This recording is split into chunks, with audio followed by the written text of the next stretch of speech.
Okay, well, so this, I'm going to zoom in on a second, is our friend mullein, Verbascum thapsus. And there's a couple other varietals that can be grown, that can be used interchangeably, but there's a couple key identifying principles for mullein.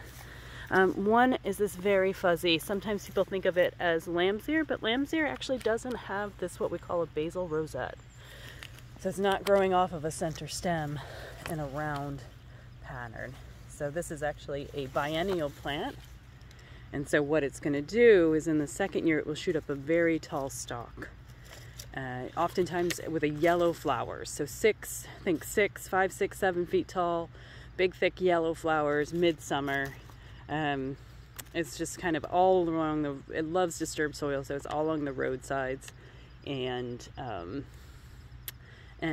random places like this. So what I love about mullein is it's almost an all-system plant. And so it's going to support our respiratory system. It is one of our, I'm going to take one of these leaves so we can look at it a little closer. It's going to support our respiratory system by opening and moistening the lungs. And so when we think about taking a deep breath, we want to open our lungs. And our lungs are all mucosal linings, and so they really need to stay moist. But it's also wonderful. So I love mixing this guy into teas. I will actually tincture it, which means just making a plant medicine out of alcohol.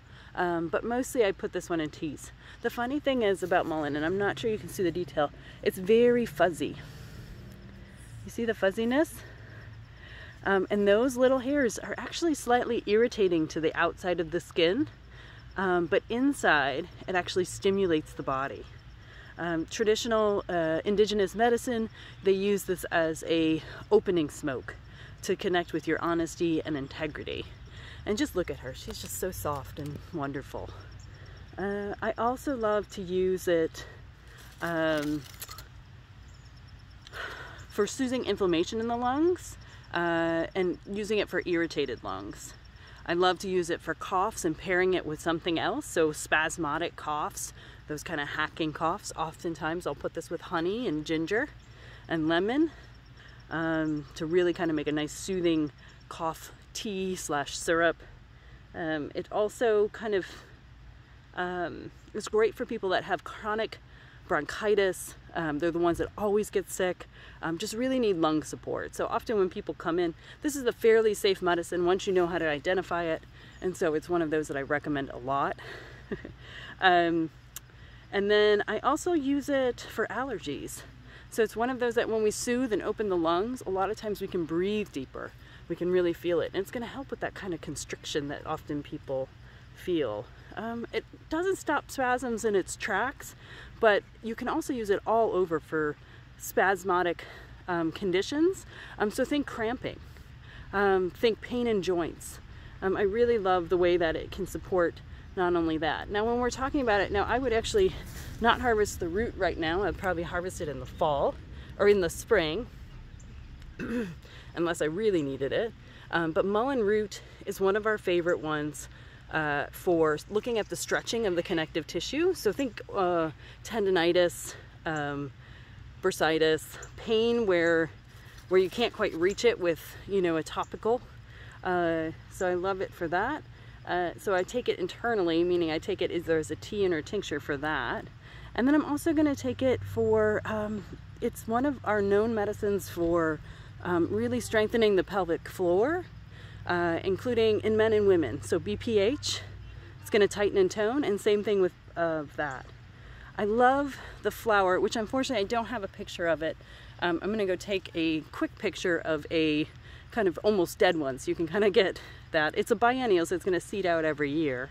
And so it's wonderful for, the flower is wonderful for ear oil or chronic infection, ear infections.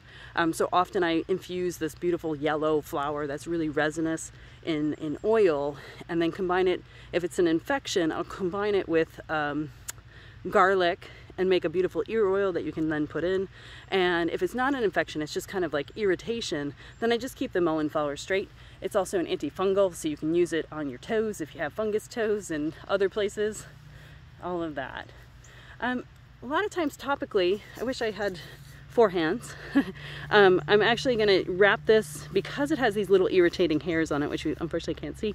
I often will tuck it into places that hurt. So when I'm hiking, I actually put, look at the way it looks like a foot. I put it inside my hiking shoes. I'll put it so that it irritates the bottom of my feet for stimulation. And then I'll also, because I get sciatica, I tuck it in my pants. And interestingly enough, and I've done this before with people that have skeletal issues, I will actually do this mullein laid down. These come in very big leaves. This is a fairly small plant.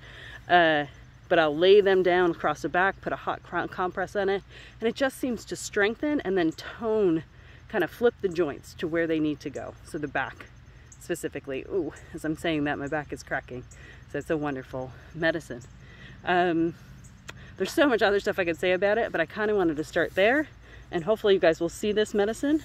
It does have a few lookalikes, and so you want to be careful. One of its lookalikes is actually digitalis, or foxglove, which is a very poisonous plant, and we don't ever want to get it mixed up. So using a plant ID is the best thing, or coming along on a weed walk.